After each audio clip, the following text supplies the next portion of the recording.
project-based learning, flipped classrooms, industry-integrated curricula, KL, deemed to be university. MLC Janga Krishnamurthy వ్యవహారం వైసీపీలో కాకరేపుతుంది. వైసీపీకి సంబంధించినటువంటి నేతలే ఎమ్మెల్సీ జంగా కృష్ణమూర్తిపై విమర్శలు చేస్తున్నటువంటి పరిస్థితి ఉంది. ప్రస్తుతం మనతో పాటు ఎమ్మెల్సీ జంగా కృష్ణమూర్తి ఉన్నారు. సార్ చెప్పండి సార్, మీ పార్టీకి సంబంధించినటువంటి నేతలే మీ మీద విమర్శలు చేస్తున్నటువంటి పరిస్థితి, ఇంత సిట్యుయేషన్ ఎందుకు వచ్చింది? వాళ్ళు అడగండి, నేనే చెప్తాను. ఇప్పుడు విమర్శలు చేస్తాను, నేను చేసిందే ఏముంది, వాళ్ళు విమర్శలు చేయాల్సిన అవసరం ఏముంది? ఇప్పుడు నేనేమన్నా పార్టీకి సంబంధించి ఏమైనా ఇబ్బంది పెట్టాను చేసాము, విమర్శ చేయాల్సిన అవసరం ఏముంది? నేను పార్టీలో ఉన్నాను, నేనేం చెప్పగలుగుతా? వాళ్ళని అడగండి ఎందుకు విమర్శలు చేస్తాను.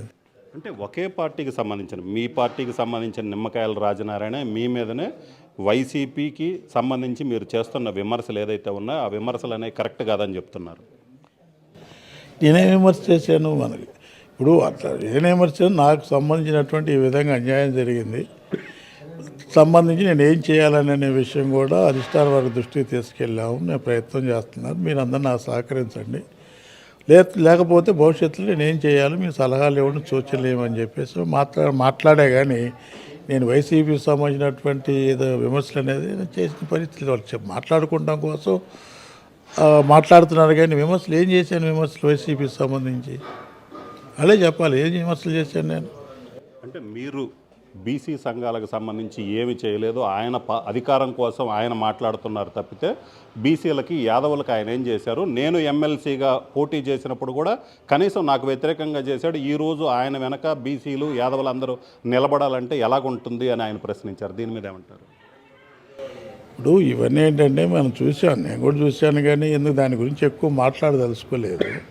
ఇప్పుడు ఆయన మాట్లాడేటువంటిది కూడా ఆయన మాట్లాడే మాటలే కాదు, స్క్రిప్ట్ తయారు చేశారు, ఆయన చదివారు పాపం, ఆయనే తెలుసుకుంటాను. దాని గురించి నేనేం చేశానా ఏంటనేది నేను ప్రత్యేకంగా చెప్పుకోవాల్సిన అవసరం లేదు, యాదవులకు చెప్పాల్సిన అవసరం లేదు. బీసీ సంఘాలకు కానీ యాదవులకు కానీ ఎవరేం చేశారో విషయం ఎవరి విషయం తెలుసు. కాబట్టి ఏదో ఆయన స్క్రిప్ట్ చదివినంత మాత్రాన నేనేం చెప్పాల్సిన అవసరం నాకు లేదు. అంటే మీరు గురజాల సీట్ ఆశించారు, తర్వాత ఇదే విషయాన్ని అధిష్టానానికి చెప్పడం జరిగింది. తర్వాత ఇప్పుడు చూసుకున్నట్లయితే ఆత్మీయ సమావేశం పేరుతో 3 జిల్లాలకు సంబంధించిన నేతలతో సమావేశం ఏర్పాటు చేశారు. ఎందుకు ఈ పరిస్థితి ఎందుకు వచ్చిందంటే మీరు సమావేశం ఏర్పాటు చేయడానికి కారణం ఏంటి? కారణం ఏంటి? ఇప్పుడు ఇట్లా ఈ విధంగా సీట్ అడగడం జరుగుతుంది. తదుపరి మన రాజకీయ భవిష్యత్తు ఏంటి? సీటుకు సంబంధించి కూడా ఇవ్వడం కోసం మీరు కూడా ప్రయత్నం చేయండి, మీరు కూడా ప్రజెంట్ చేయండి, నాకు సహకరించమని కూడా మాట్లాడటం జరుగుతుంది. దాన్ని దృష్టిలో పెట్టుకునే సమావేశం ఏర్పాటు చేస్తే ఆ సమావేశానికి నేను కూడా వెళ్ళటం జరిగింది. అంటే సమావేశం మీ సంఘానికి సంబంధించి బీసీ సంఘాలకు సంబంధించి సమావేశం ఏర్పాటు చేయడం ద్వారా పార్టీ పెద్దల మీద ఒత్తిడి తీసుకొని రావాలని మీరు అనుకుంటున్నారా? అది ఒత్తిడి తీసుకురావడం కాకుండా కూడా నా ప్రధాన ఆలోచన ఏంటంటే, ఇప్పుడు నాకు దగ్గర ఉన్నట్టు వ్యక్తులు, నా ఆత్మీయులకు సంబంధించినటువంటి నా వ్యక్తిగత భావాలు కూడా పంచుకోవాలా. అది కాకుండా ఏంటంటే రాజకీయాలకు సంబంధించి నేను వ్యక్తిగతంగా నా కోసం ఏదో రాజకీయాలు చేసే పరిస్థితి లేదు. నా జీవితం మొత్తం ప్రజలతో మమేకమైంది. బడుగు బలహీన వర్గాలకు సంబంధించిన సంబంధాలు ఉన్నాయి, ఆ వర్గాల కోసం పనిచేస్తున్నాను. కాబట్టి నా అభిప్రాయాన్ని పంచుకోవడం కోసం మాత్రం ఆత్మీయ సమావేశం ఏర్పాటు చేసుకోవడం జరిగింది. అంటే మీరు ప్రతిసారి కూడా ఆత్మగౌరవం ఉంటుందని చెప్పారు. మీరు పార్టీ కోసం పనిచేశారు, మీరు 2 సార్లు ఎమ్మెల్యేగా గెలిచారు, ఇప్పుడు పార్టీ అధికారంలోకి వచ్చిన తర్వాత మీకు ఎమ్మెల్సీ కూడా ఇచ్చారు. ఇంతకంటే గౌరవం ఎవరిస్తారండి? ఈ గౌరవం వేరు, ఆత్మగౌరవం వేరు. గౌరవం అంటే పదవి సంబంధించిన విషయం కాదు ఇక్కడ. ఇప్పుడు ఎవరికైనా, పేద వర్గాలకైనా, ధనికులకైనా, లేకపోతే పదవి ఉన్నా పదవి లేకపోయినా, అధికారం ఉన్నా అధికారం లేకపోయినా, ఎంత అధికారం ఉన్నప్పుడు కూడా సామాన్యుడు సైతం కూడా గౌరవం అనేది ఇవ్వాల్సిన బాధ్యతుంది. ఆ గౌరవం కొరవడింది ఇక్కడ విషయం చెప్పడం జరుగుతుంది. అంటే వైసీపీలో మీకు కనీస గౌరవం లేదంటారా? ఎమ్మెల్సీ ఇచ్చారు కదా, అంటే అక్కడ లోకల్గా గౌరవం లేదా, లేక పార్టీ పై స్థాయిలో గౌరవం లేదా? అర్థమై ఇచ్చినంత మాత్రం గౌరవం కాదు ఇది.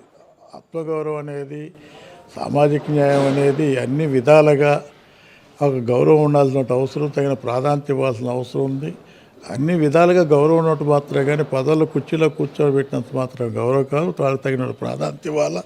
అధికారంలో కూడా అంతర్భాగం కావాలా. రాజ్యాధికారంలో అంతర్భాగం అయినప్పుడు మాత్రమే పదవికి యొక్క ప్రాధాన్యత ఉంటుంది, గౌరవం ఉంటుంది. కానివ్వండి, నామకావస్తి పదవులు ఇచ్చేసినంత మాత్రాన అది సంబంధించిన పదవిగా మాట్లాడుకోవడానికి అవకాశం లేదు. అంటే సీఎం జగనే చెప్తున్నాడు, మేము సామాజిక న్యాయం చేశాము, 68% బీసీ ఎస్సీ ఎస్టీ మైనారిటీలకి మంత్రి పదవులు ఇచ్చామని చెప్తున్నారు. అలాగే మిగతా పదవులన్నింటిలో కూడా ఆయన సామాజిక న్యాయం చేశామని చెప్తున్నారు. మీరేమో పదవులు ఇవ్వటం వేరు, అధికారంలో కూడా భాగస్వామ్యం ఇవ్వాలని చెప్తున్నారు. అంటే కేవలం పేరుకే పదవులు, కానీ ఇక్కడ నిజంగా వైసీపీలో వాళ్ళకి పెత్తనం లేదంటారా? ఆ అభిప్రాయం ఉన్నారు. ఇక్కడ మనం చూస్తున్నాం, పేపర్లో చూస్తున్నాము, తర్వాత టీవీలో చూస్తున్నాము.